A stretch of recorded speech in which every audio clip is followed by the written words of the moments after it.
What's good, people? Or should I say sim heads? Yeah. So in my last video I said that the R5 was the best starter kit bundle for sim racers in 2024.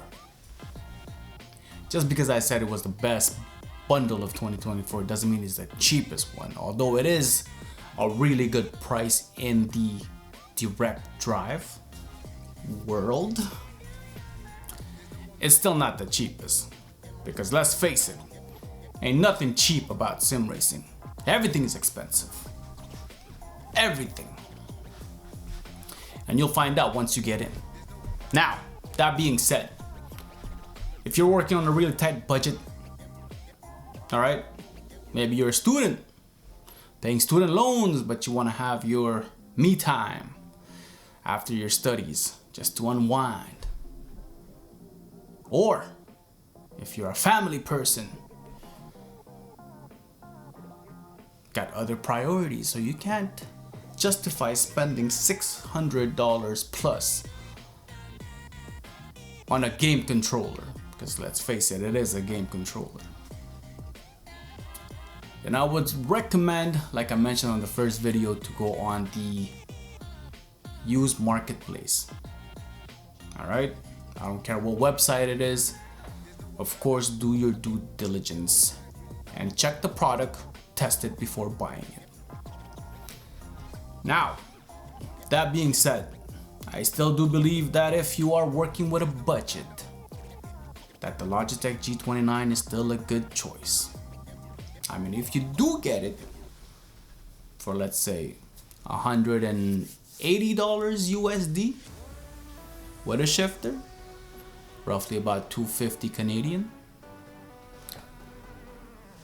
I would strongly recommend you get it, because there's more to things in sim racing than your hardware. There's some skills you need to develop, and you don't want to be one of those that buy these expensive equipments only to find out that they didn't have the discipline to learn these skills. Maybe you were one of those who saw a video, or you watched Drive to Survive on Netflix, and you're thinking, hey, I could do that. Let me get myself a simulator. Give it a test drive, you find out that it's a lot harder than you think. You lose patience, you start hating it, and you start blaming it on the hardware and the game itself. And what do you do next? You resell your damn equipment at a loss.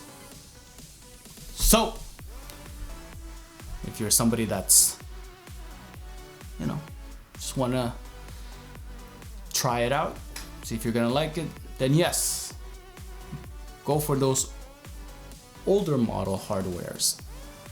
They still work, like I mentioned. You could buy those, improve on your skills, because the truth is, once your skills are really good, once they get there, you start enjoying the game even more, baby. You start like ignoring the wheel's flaw. I don't know if that makes sense, but that's how I feel, okay? In the beginning, I used to blame the damn wheel that I'm not good enough. That's what I did, But I pushed through it, still learned the skills, still started racing. My goal is, I want to drift. I like drifting. I'm a big fan of Initial D, and when I saw that, I played Initial D in the arcade. Although that thing was purely arcade, because the wheel doesn't even rotate 900 degrees, and damn car was spinning like it was an F1. Turning tight corners, impossible corners to turn. Anyways, I digress. If you want to learn how to drift, then yes, this wheel can do it. It's not the best wheel, but it is possible. The only thing though is you have to help the wheel itself rotate, because it doesn't rotate fast enough. So as soon as you hit a corner, you clutch kick, or you do a Scandinavian,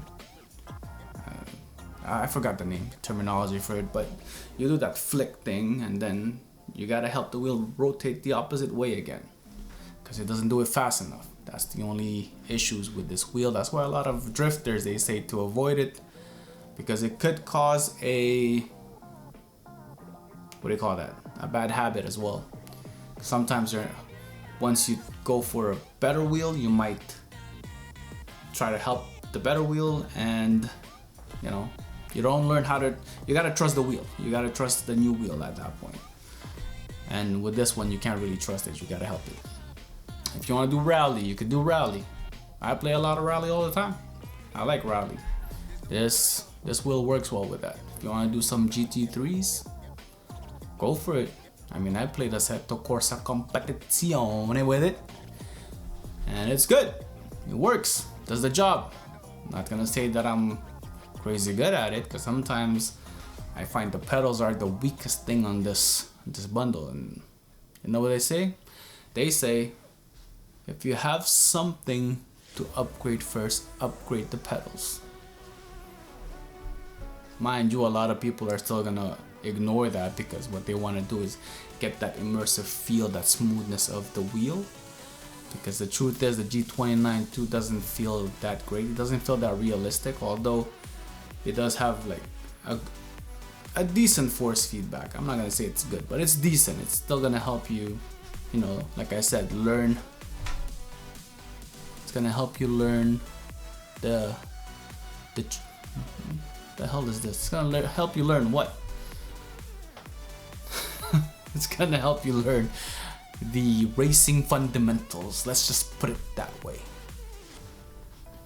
I'm losing my train of thoughts here again, because nothing is written in this video. Nothing.